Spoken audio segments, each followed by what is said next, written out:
குறைதீர்க்கும் முகாமில் மத்திய அரசின் பேனர் அகற்றப்பட்டதற்கு எதிர்ப்பு தெரிவித்து திருப்பூர் மாவட்ட ஆட்சியர் அலுவலகத்தை முற்றுகையிட்டு போராட்டத்தில் ஈடுபட்டு வரும் பாஜகவினரால் பரபரப்பு ஏற்பட்டுள்ளது.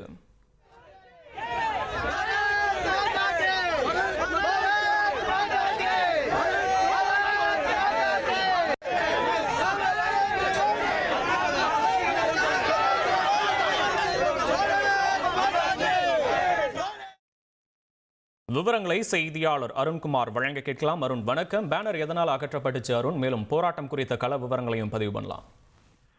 வணக்கம். திருப்பூரில் மத்திய அரசின் பேனர் அகற்றப்பட்ட விவகாரம் தொடர்பாக திருப்பூர் மாவட்ட ஆட்சியர் அலுவலகத்தை பாஜகவினர் முற்றுகையிட்டதால் பரபரப்பு ஏற்பட்டது. திருப்பூர் மாவட்ட ஆட்சியர் அலுவலகத்தில் கடந்த வாரம் விவசாய குறைதீர் முகாம் நடந்தது. இந்த முகாமின் பொழுது பிரதமர் மோடி புகைப்படத்துடன் கூடிய மத்திய அரசின் வேளாண் வளர்ச்சிக்கான பிரச்சார இயக்க பேனர் திடீரென அகற்றப்பட்டது. இதை கண்டிக்கும் வகையில் இன்று பாஜகவினர் சார்பாக திருப்பூர் வடக்கு மாவட்ட தலைவர் சீனிவாசன் தலைமையில் பாஜகவினர் 100க்கும் மேற்பட்டோர் திருப்பூர் மாவட்ட ஆட்சியர் அலுவலகத்தை திடீரென முற்றுகையிட்டனர்.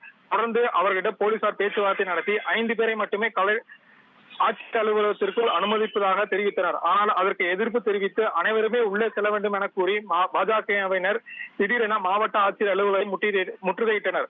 தொடர்ந்து போலீசார் அவர்களை உள்ளே அனுமதிக்க மறுத்ததை அடுத்து தரையில் அமர்ந்து தர்ணா போராட்டத்தில் ஈடுபட்டனர்.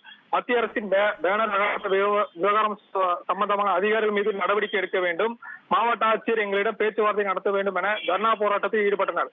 தொடர்ந்து போலீசார் பேச்சுவார்த்தை நடத்தி 15 பேரை மட்டுமே மாவட்ட வருவாய் அலுவலரை சந்திக்க அனுமதி அளித்தனர். இதனால் மாவட்ட ஆட்சியர் அலுவலகம் முன்பு சற்று பரபரப்பு ஏற்பட்டது. அசம்பாவிதங்கள் எதுவும் ஏற்படாமல் இருக்க ஏராளமான போலீசார் குவிக்கப்பட்டனர். விவரங்களுக்கு நன்றி அருண்குமார்.